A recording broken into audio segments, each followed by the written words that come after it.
Caleb Wilson gets it. This is Tyler Hansbrough, and you're listening to Locked On Tar Heels. You are Locked On Tar Heels, your daily podcast on the UNC Tar Heels. Part of the Locked On Podcast Network, your team every day. Hey there, what's up? It's Monday, September 8th, 2025. Welcome into the Locked On Tar Heels podcast, the only daily North Carolina show out there. I'm your host, Isaac Schade. You're joining me at the place to get your Tar Heels content every single day. It's all part of the Locked On Podcast Network. Thank you for making us your first listener watch to get your brand new week going the right way. This episode is brought to you by Game Time. Download the Game Time app, create an account, and use code LOCKEDONCollege for $20 off your first purchase. Want to say a special welcome to the everydayers who are with us, all the members of the Locked On Tar Heels Discord. That link's in the show notes. We'd love to see you there. Come hang out. And of course, all our great Locked On Tar Heels insiders as well. Coming up on the show today, Caleb Wilson is all in and he gets it. We'll unpack what I mean by that. Carolina football gets the first win of the Bill Belichick era on Saturday. Look, they've still got some work to do, but boy, did they make strides on a short week. Plus, we'll wrap up some more from the football game. 3 keys. The first Shady stat of the year. I totally forgot to do it after TCU. I was so befuddled and bamboozled by everything that happened. And we'll have our weekend whip around where Carolina athletics went undefeated this weekend. Great stuff. Let's start with Caleb Wilson. This young man, I love him so much, and he hasn't played a second of college basketball yet. Somehow I missed this last week, but he was quoted pregame on Monday, just as milling around. Here's the quote, and I'll explain the context afterwards. Quote, I'm going to tell you how I'm feeling right now. I don't like Duke. I don't like State. I don't like Wake Forest. This year we putting belt on everybody. I'm talking about real belt, sparkle, bedazzled. You already know what time it is. Stay up. Caleb Wilson is an absolute dude, and he is already thick into the rivalry of everything that's going on in Carolina, and I'm here for it. So here's the context of that. I kind of went back and looked through some of it to try to figure out what's going on. There's a dude named Connor Prince that's going around to different campuses. He was at Chapel Hill on Labor Day, put out a whole bunch of short videos, like he was trying to get in the Smiths kind of stuff. And as he's just walking around, he encounters some guys from the basketball team. It looks like, in addition to Caleb Wilson, I saw Ivan Matlikovich with him. It looked like Derek Dixon was right behind him, maybe Elijah Davis, a couple guys there. But anyway, they're all walking around together. And he just kind of interviewed Caleb as he's walking by. He's like, oh, there's Caleb Wilson. Let me grab him, right? And Caleb even says, is this for a podcast? I'm going to tell you how I'm feeling. Like, that's how it got into it.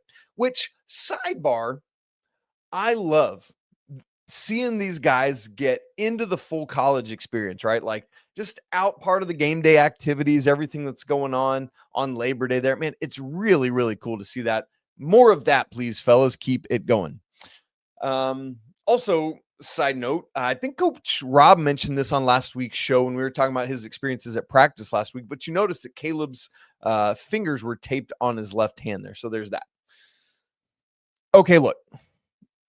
Caleb Wilson saying this, like, he's not out here making some big, crazy declarative statement like, we're going to drop them, like, whatever. Just, I don't like them. I don't like them. I don't like them. We putting belt on everybody, right? He's not just singling out. Like, he's saying, we're here to work. We're here to do stuff. And if Duke's in the way, they got to get out. If State's in the, on and on and on. And I know, look, I get it. A lot of times you want to say, hey, whoa, careful there, young buck. Don't disturb the hornet's nest. You don't know what you're stepping into, and you've never been part of it. But nah, I'd say lean into it. Be big. Be bold. Draw attention to North Carolina. I'm so sick and tired of all the attention going around to all these other schools. I love Caleb speaking out. I like, make this a fun place to be. This is what you do as part of this rivalry. You talk crap. You keep receipts. And I love it. Now, here's the thing. Caleb can't just say this and then go out and get beaten at state by 52 or something like that, right? That's funny that I even just said that as a remote possibility. Okay. But you know what I mean? Carolina has to back this up. And it can't be just like, well, we beat Wake, but we lost to State and to Duke. No, you got to beat Wake. You got to beat State and you got to beat Duke. All of it. That's what Caleb now has to go back up.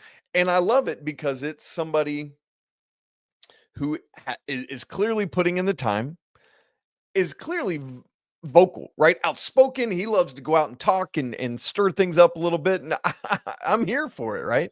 Now, I'm very curious to know, like, I'd love to hear what Seth Trimble thinks about that, or Hubert Davis, right? Like, did they have any discussions about it behind closed doors after this was all said and done? I don't know. All that to say, clearly he understands the thing, right? Like, Caleb's not just coming in and saying, all right, we got to beat Duke, right? Like, that's an outside perspective. Yes, everybody knows this is the greatest rivalry in college sports, Carolina and Duke. Absolutely it is. And he gets it all the more because he played with the Boozer twins, right? Like on Night Riders, they won Peach Jam 2 summers ago in 2024 against AJ DeBanza and Tyron Stokes, right? AJ at BYU and Tyron Stokes, top 1 or 2 players in next year's class. And so he knows the Duke connection in a big way. But clearly, he understands enough to know that it's not just Duke. He understands the hated rivalry with State. And he understands that, sure, we'll bring Wake in around on that too, because why not? It's Wake, right? Right? Like, outsiders know the Duke. But it's when you get in that you realize, oh, State, get them out of here, right? Like, it's that kind of thing. Like, somewhere Roy Williams heard that. Actually, he probably didn't hear it, but had he heard it, he'd be smiling. He'd be like, I like that boy Caleb, and I'm excited to watch him in the Smith Center this year, right? So, great stuff. And so, Caleb, I say keep talking the talk. And I know not everyone's going to agree with me on that. Probably a lot of you listening to or watching this are like, Isaac, no, tell him to keep his mouth shut. Like, let your game do the talking. Well, he's going to. But, like, this is what it's all about, stirring it up and having fun with it. So, Caleb, keep talking, buddy. I love it. Now, Bill Belichick got his first win. You want to see steps in the right direction. And while it wasn't perfect, there were definitely strides. We'll talk about that coming up in just a second. Right after I tell you about Supply House. When the opening whistle blows on a new repair, you got to get your crew moving forward with Supply House. Order today and see parts on your doorstep tomorrow. Over 280,000 plumbing, HVAC, and electrical items from the most trusted brands in the business. The real-time inventory and honest lead times keep you from punting projects, while their industry-leading customer service always has your blind side covered. And that would be your right side if you're Gio Lopez, right? Need parts fast for a project? Supply House has next day delivery. Talk about a game changer. The part finder tools and 3D schematics can save you hours on jobs, especially because every detail matters. Their Trademaster perks like priority shipping and dedicated support make the whole process smoother. So join the free Trademaster program today and score serious perks like priority shipping, lower prices, and dedicated support lines. Visit supplyhouse.com to sign up for free and use promo code SHCollege5 for 5% off your first order. Again, that's supplyhouse.com. Real people, real service. This episode's also brought to you by Game Time. College football is back. I could not be more excited. The tailgates, the rivalries, the energy in the stands, there's absolutely nothing like it. But let's be real. Actually getting those tickets can feel like more of a battle than the game itself. Endless lines, hidden fees, prices jumping at checkout. No, that's why you got to use Game Time, the app that gives the advantage back to you, the fans. It's the easiest way to score last-minute tickets at the best prices with no surprise fees. What you see is what you pay. I love that. Pulled up Game Time, just a few taps can get you going, and you can find amazing deals on tickets. It's faster, it's cheaper, and less stressful than any other way I've done it. How about the Richmond game coming up on Saturday? $42 is the best price I've found. That's a zone deal where you just say, hey, yeah, give me tickets in this zone, and then you find what it is. That's on the upper sideline. Pre-Belichick, there's you could have gotten in for like the price of a coffee, but now you got to pay. But the fact that this is only 42 and it's probably going to go down as it gets closer to kickoff, because that's what Game Time does. Take the guesswork out of buying college football tickets with Game Time. Download the app, create an account, and use code LOCKEDONCollege for $20 off your first purchase. Again, that's promo code LOCKEDONCollege for $20 off. Terms apply. Swipe, tap, ticket, go. Download Game Time today. Coming off the TCU game, you wanted to see stuff start moving in the right direction, right? There were silver linings we talked about from the TCU game, but there was a lot of bad. And so what you want to do then is just start taking strides and moving forward. That's the joy of having all your non-conference games up front, is you can start doing that and still probably win, especially because the middle two non-conference games are Charlotte and Richmond.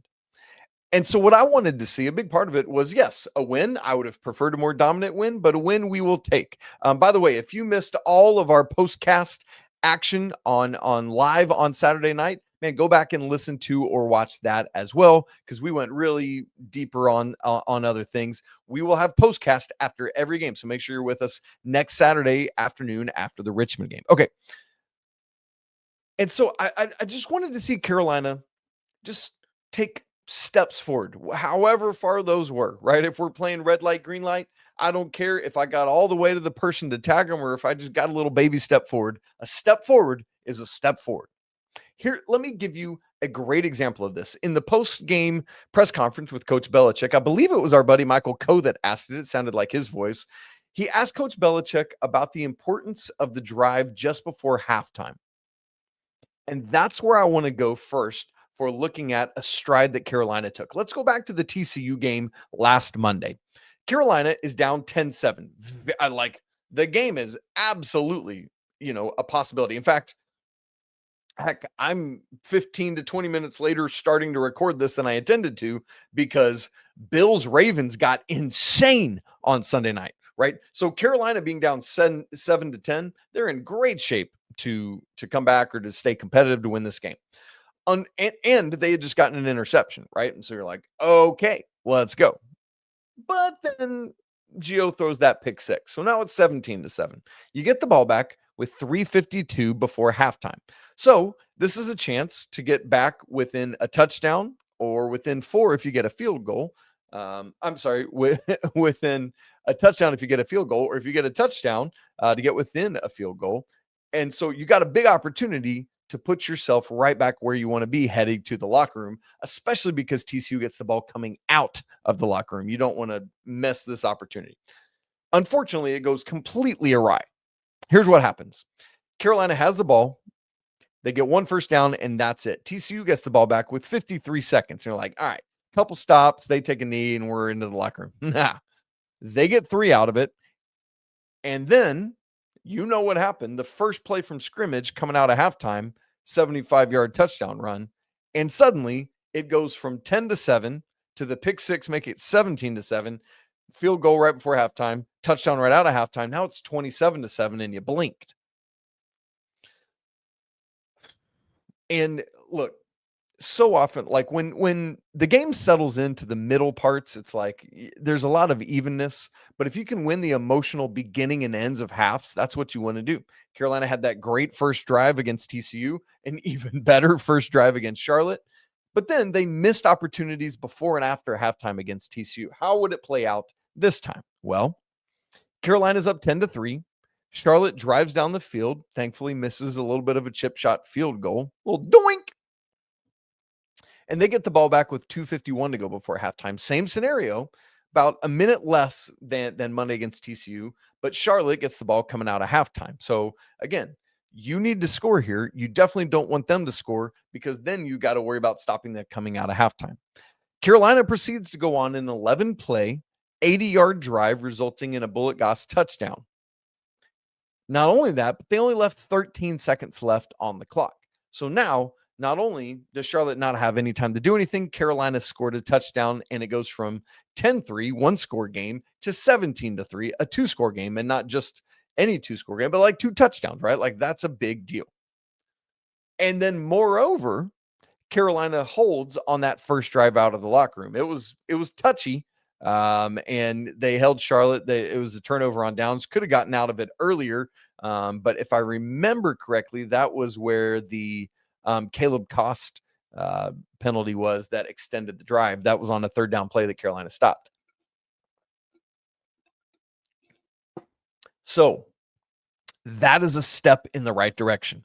Carolina scores in that opportunity before halftime and bends but doesn't break in the opportunity right after halftime. And now they're able to, there's only 3 more points scored in the entire game, which is kind of crazy. 0 points scored in the third quarter, and then Carolina gets that field goal in the fourth. But while it's not some wild, big, massive thing, it's the details, the small things that matter, getting things done that you need to get done. And Carolina did, and that's part of the reason they won this football game. And then what that means is this is kind of the ideal scenario for an early season football game. You've got to win, right? Like the record says 1-1 now, but it is a win in which Carolina realizes, hey, we won, but we got a ton to work on. Like as a coach, that's got to be the best games because you get your dude's attention, but you still get a win in the records, right? And for example, Charlotte had just given up a ton to App State the week before. Carolina wasn't able to come close to matching that offensively. And on the defensive side, yes, Carolina only gave up 3 points. That's important. We'll talk about it more later. But TCU, Charlotte is not, right? Like that's a lot easier. And also a reminder that the 49ers, Charlotte couldn't get out of their own way, right? Like multiple missed opportunities, whether through penalty or missed field goals or dropped balls in the end zone or bad snaps, whatever it was, things just kept going poorly. And Carolina kept letting them, too much to their credit. And so all of that said, though, caveats, 3 of them. Number 1, this is a brand new roster working to put the pieces together. There will be strides forward. Sometimes there will be some strides backward. Ultimately, you want to be more strides forward than backwards. And that's why it's so nice, again, to have all these non-con games up front because you can have these strides to take. Caveat part 2. You got to remember, this was a true road game for Carolina at Charlotte, right? Like who goes to Charlotte? Carolina did. And then caveat part 3, this was a short week. Remember the Tar Heels played a late football game on Monday evening, have Tuesday, Wednesday, Thursday, Friday. They play Saturday evening. And like that's a short week that the staff knew about. They knew it was coming, but still, it's a short week after your first college game ever as Bill Belichick. And they know how to do that. They know short turnarounds from the NFL, but there are some differences. So all of that said, a brand new roster, a true road environment on a short week after your first game, I'm willing to give you some grace as you're working to figure all this out. Moving forward, though, I want to see a little bit more than just a little bit of a stride this week. I want to see one giant leap for Carolina football kind to steal from Neil Armstrong. Because this Saturday, Carolina is back at home at Keenan, looking for the first home win of the Belichick era. You've had a full week this time. You are now playing, like, remember, Charlotte is an FBS school, right? Like, that's the thing. They're in the American Conference. Richmond, this week's opponent, is in the Patriot League, which if this was basketball, it's like, cool, that's fine. We're all in Division I. But Richmond is an FCS school. So this should be the type of game in which you have a lot of space to try a lot of stuff and trounce another team. Probably the lone game this season in which Carolina should trounce their opponent. I haven't even honestly looked yet to see if FanDuel has a line out for us yet. But, after this, it's UCF on another true road game down in Orlando. After that, you got a week off, but then you host Clemson, and then you're into the ACC slate. And yes, there are some ACC schools that don't look great, but that doesn't mean that Carolina is going to walk all over them, right? So we're going to have to keep our, eyes out to see what's going to happen there. I don't see a line yet. I might be skating past it. Yeah, I just don't think there's one out yet. So we'll keep our eyes on that as the week goes along to see how big a favorite Carolina is. But like, this is the game where you try stuff, personnel groups, whatever it is. But again, you want to keep it vanilla so that you're not revealing too much ahead of your high major opponents in your ACC games. An example of something I want to see continue to improve at a higher rate this week. Week 1 against TCU, third down conversions, 1 of 10. This week took steps forward, but was still just 5 of 15. Carolina on the season now is 24% on third down conversions. That's not going to do it. Against Richmond, they've got to take a massive step forward in third down conversions, or better yet, not need them because they're scoring on second down or getting first downs on second down and first down, right? That's what we're watching for. Steps forward, though. Just take steps every week, every day, frankly, in between games as well at practice. And that's going to put Carolina in the right position to win. And that's all Bill Belichick can ask of this team, is to take steps and be disciplined and detailed. What were some of those other steps forward in this Charlotte game? Because there were some good things. I want to give you some 3 keys for me that helped lead to Carolina's win and things that meant to me. We'll have our Shady stat of the game and the Project 28 weekend whip around all coming up in just a second. Right after I tell you about the game cap. Hey, I got a quick question for all you college football fans out there.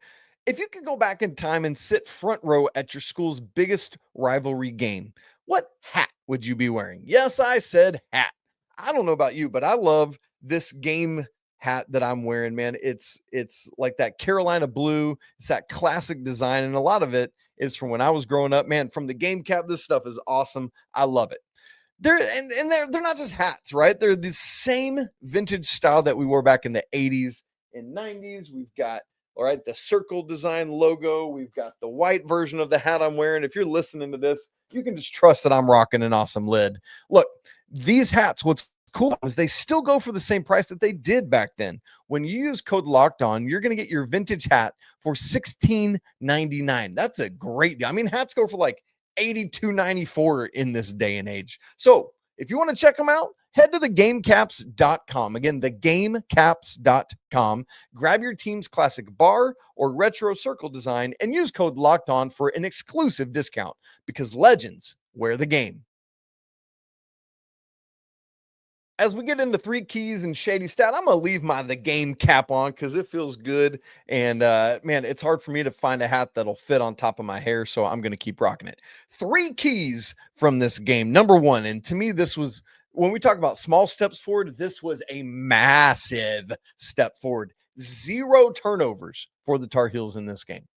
You're going to win a lot of football games if you protect the ball. So credit to Gio, credit to the ball carriers, credit to the receivers, everybody for hanging on to the ball. Man, that matters. And special teams, right? Like, that's another moment where you got to hang on to the ball well. Catching punts, there was a bunch of punts in this game. All of that matters. And remember, on even more so, it's put into more bold relief because Carolina had 3 turnovers against TCU, 2 of which went for live ball turnover scores, right? There was the pick 6 and the scoop and score. 0 turnovers matters. Watch that number as the season goes along. Number 2, 3 keys. Missed tackles. Against TCU, there were 19 of them. It probably felt like more like Carolina had approximately 53, but it was 19. And so, you're like, can we cut that in half-ish, which would be down to, about 10, 9.5, whatever it is. I mean, technically, yes, 9.5. 7 missed tackles in this game per Inside Carolina. And that's great. I mean, you'd love to get that number down even lower and lower and lower. But again, strides. And so to cut that 19 even in more than half, yes, I get it. I understand it's Charlotte and not TCU, but still, it happened, right? And then thirdly, a key here is Carolina's defense. And part of this is the better tackling, right? This goes hand in hand. 21 rushing yards allowed to Charlotte. In college football, we always got to give the caveat that lost yardage on sacks factors in. But guess what? There was only 1 sack. That was by Andrew Simpson. Boy, I like Andrew Simpson, one of the linebackers, man. He is nice. Yeah, that's a great get. Really cool to have him and Kamori House, who have known each other for a long time. But still, the number's 21. And yeah, you'll take that game in and game out. Is it going to happen game in and game out? Absolutely not. Maybe against Richmond Saturday, but it's not going to happen probably the rest of the season unless this defense continues to buckle down and take steps forward. And again, that's what we're looking for. So 3 keys: 0 turnovers, just 7 missed tackles after 19 against TCU, and only 21 rushing yards allowed. Good on you, Tar Heels. We'll take it. Now, the Shady stat of the game. Got to get my sunglasses on for those of you watching, because for those of you who are new, since the offseason, I'm Isaac Schade. Shady sunglasses, it just makes sense. So we do the Shady stat of the game for football and men's basketball games. Maybe we'll add it for other sports as well, but typically just for those. You know what I should do is I should start rotating sunglasses. Like, why? Like, if people sent me sunglasses, like if you're listening out there and you're like, I got a cool pair of sunglasses I could send Isaac, man, I'll wear them. I'll throw them on for a Shady stat of the game. That'd be fun. Okay. Shady stat of the game from Charlotte. It's big picture, but I think it's important. 3 is the stat, as in 3 points allowed. Yes, again, we recognize it's Charlotte. Yes, again, we recognize that Charlotte shot themselves in the foot, but Carolina didn't let them off the hook. When Charlotte shot themselves in the foot, Carolina kept the pressure on. It would have been easy to let up and not. And I don't care who you're playing. This is an FBS opponent, and 3 points is a big deal. Such a big deal that Carolina, the last time they held an FBS team to that few points was October 20th of 2001, when they held Clemson to 3 points at Clemson, by the way. I was laughing because, like, wow, times are changing.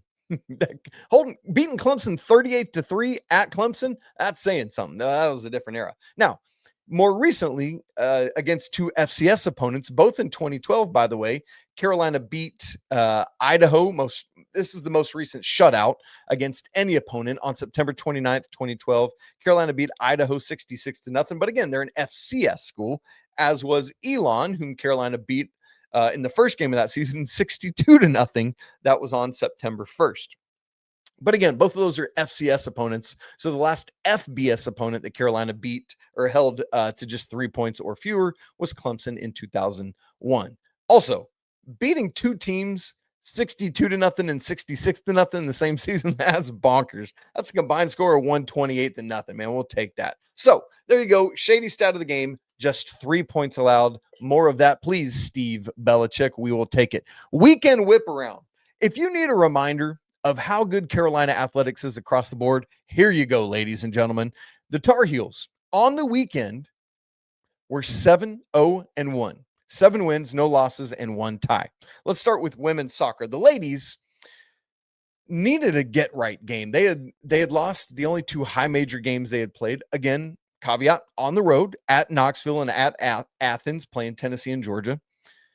They hosted Alabama on Thursday, blanked them 4-0. Man, that's exactly what the ladies needed. Then went on the road on Sunday to James Madison and beat them 3-0. So love to see that. Keep moving in the right direction. Men's soccer, they started their ACC slate on Friday night, a game at NC State. You'd love to walk away with a victory, but you didn't leave with a defeat. So you'll take a 0-0 tie, which, here you go, soccer, man. We play 90 minutes plus bonus time, and nobody scores. Welcome to soccer, right? I'm like, oh, man. But it's engaging when you watch it. Field hockey, man. The ladies are on a mission after falling in the Final Four last year. You got to know that they are angry and upset and ready to ball out, and that's what they are doing.